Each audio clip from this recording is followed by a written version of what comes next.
What's up, guys? Kavi here. Got a quick knife review for you guys. As you can see, we're looking at the Enlan El-08. And if you watched my other video, you know that this guy comes with a great little pouch here. Sort of a hard nylon pouch. Little belt loop in there. Snaps open.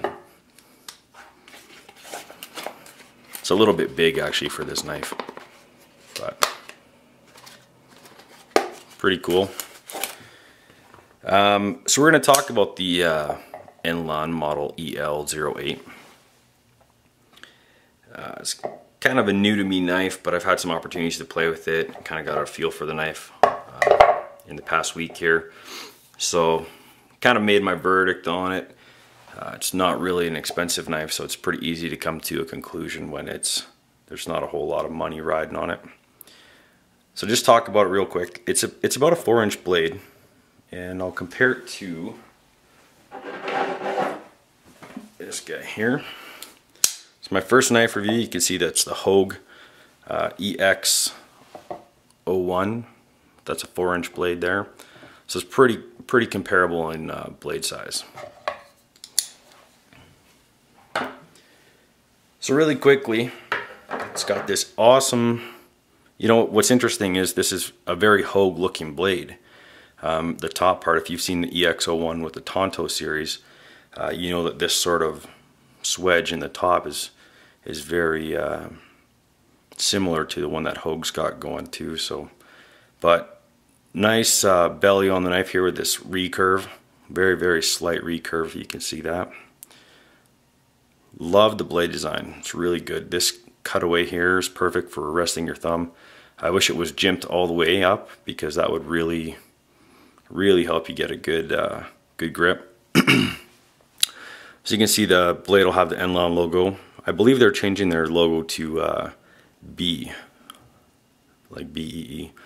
Model El-08, you can see there. Thumb studs. They're kind of grippy, but it's not great. It's not a very well stepped thumb stud. I'm not a big fan of the thumb studs on this knife. They seem to tear into my fingers pretty good, but don't actually help me move the blade a whole lot. Just a little bit of oil in there. On the back side of the blade, you'll see that it's using a 9CR13 MOV steel. I think that's correct. I haven't been able to verify that because I didn't have a box that came with this one. You know, and there's so many knockoffs, different models. There's even knockoffs of Chinese produced knives. So it is a frame lock, as you can see there. Lockup is pretty nice. Get a good view there. I believe it is a steel frame lock. I've heard other guys say titanium. It doesn't feel like titanium. It definitely feels like steel. There's some definite weight to it. I don't know. Maybe it's titanium. I don't think so. I think it's steel. Deployment's not bad. I did quite a bit of work on the pivot on this one. The bronze bushings. A lot of times when they come from the factory, they get stamped out. And so they end up with a little bit of a burr. So one thing you can do to make your knives a lot smoother opening and closing is just take that bronze washer and rub it on a stone. You can see there's a nylon washer in the front there. Maybe we can get the bronze in the back. It's kind of hard to see it in there, but you can see it in there.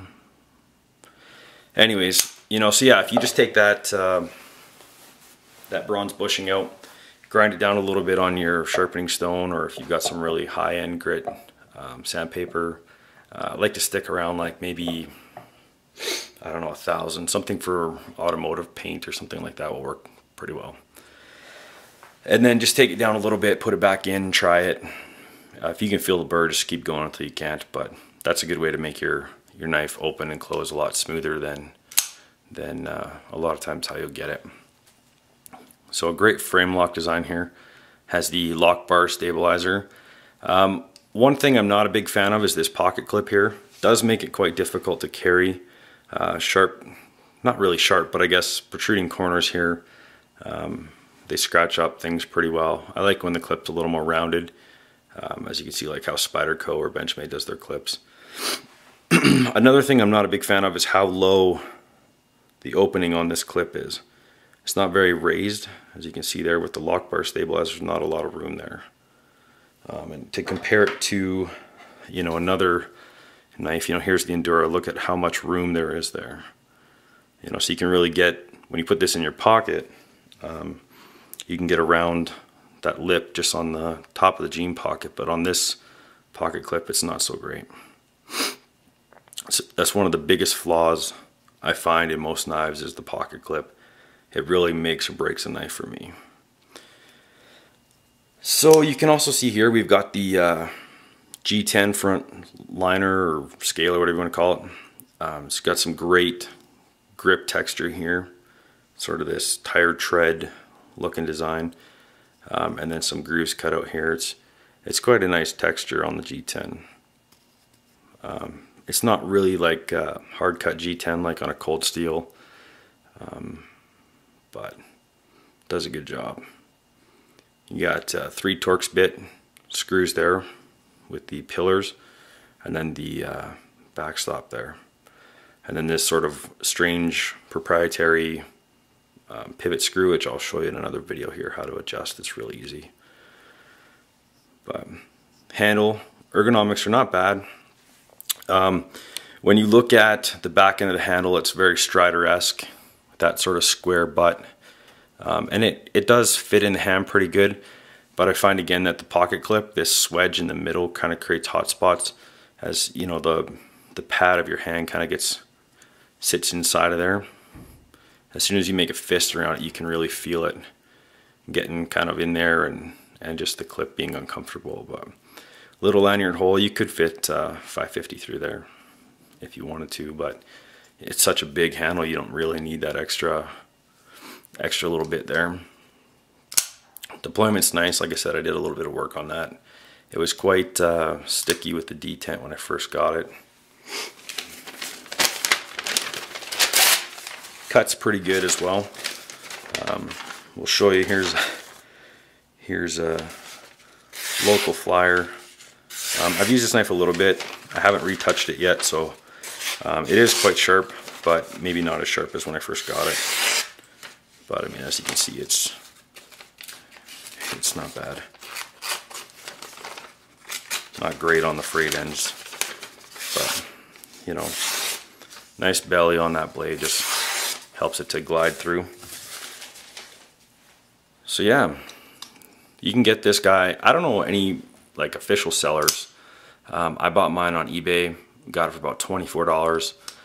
So if you're looking for like an inexpensive knife, maybe it's a gift, maybe just kind of a knife to thrash around on, this would be a good one to have a look at. I'll probably use this mostly for yard work, maybe a little bit when I'm doing cabinets and things like that. So pretty cool little unit.